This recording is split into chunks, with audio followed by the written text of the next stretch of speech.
जब अंदर से आवाज़ आती है कि यार थोड़ा सा सो लेते हैं, तो मेरे पापा के पॉकेट में रखे चिल्लर की आवाज़ मुझे जगा देती है। ये ज़िंदगी क्या सिखाएगी मुझे। मेरी ज़िंदगी के पहले टीचर मेरे पापा थे और मैंने उन क्लासों को अच्छी तरह सीखा है। ये ज़िंदगी क्या डराएगी मुझे। मैंने डर को पापा से हारते हुए देखा है। टूट टूट कर वापस जुड़ना मैंने पापा से सीखा है। जुड़ जुड़ कर आगे बढ़ना मैंने पापा से सीखा है। यार पापा में एक बात तो होती है, जितने खुश दिखते हैं ना उतने होते नहीं। यार पापा में एक बात तो होती है, जितने मजबूत दिखते हैं ना उतने ही अकेले में आंसू जरूर बहाते हैं। रुक जाना मेरे लिए सबसे आसान है, पर रुक कैसे जाऊं। मेरे पापा के पसीने की बूंद टपक रही है। सो जाना मेरे लिए आसान है, पर सो कैसे जाऊं। जाने कितनी रातें हो गई मेरे पापा को जागते हुए। बचपन में जब गिर जाता था तो पापा उंगली पकड़कर उठाते थे और बोलते थे कि शाबाश बेटा, कुछ नहीं हुआ। आज मेरे वही पापा खुद गिरने के कगार पे हैं। आज मेरे वही पापा इस ललकार पर है कि मैं अकेला नहीं हूँ, मेरा बेटा मेरे साथ है। जिसको बाप की उंगली पकड़ने का मौका मिलता है ना, उसको ज़िंदगी में कभी और किसी सहारे की ज़रूरत नहीं पड़ती।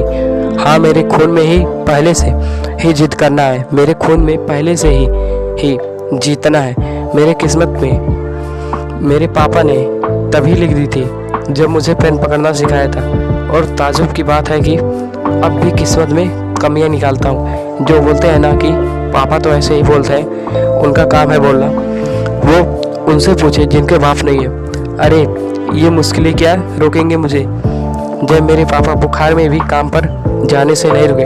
अरे ये दुनिया क्या डराएगी मुझे, जब मेरे पापा ने इस डर को हराया कि कल के राशन का क्या होगा, कल की मजदूरी का क्या होगा, मेरी फीस का क्या होगा, मेरी ट्यूशन फीस की क्या होगा।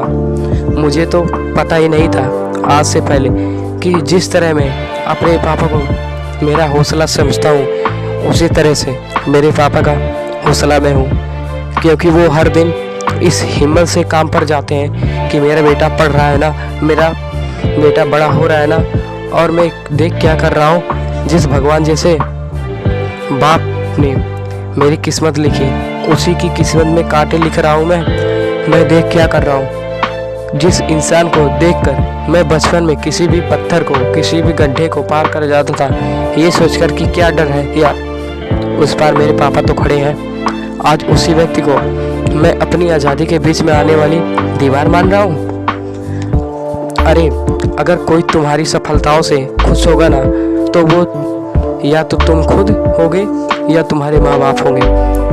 मैं उनका दर्द समझ सकता हूँ जिनके पापा नहीं है, इसलिए फिक्र मत करना दोस्त। तुम वो बनना जो तुम्हारे पापा अपनी ज़िंदगी में कभी नहीं बन पाए, लेकिन उस जगह पर तुम्हें हमेशा देखना चाहते थे। और अगर यह भी नहीं पता है कि वो तुम्हें क्या बनता हुआ देखना चाहते थे, तो मैं बताता हूँ, सिर्फ और सिर्फ मेहनत करके सफल होने वाला एक इंसान। जय हिंद, वंदे मातरम। ऐसी मोटिवेशन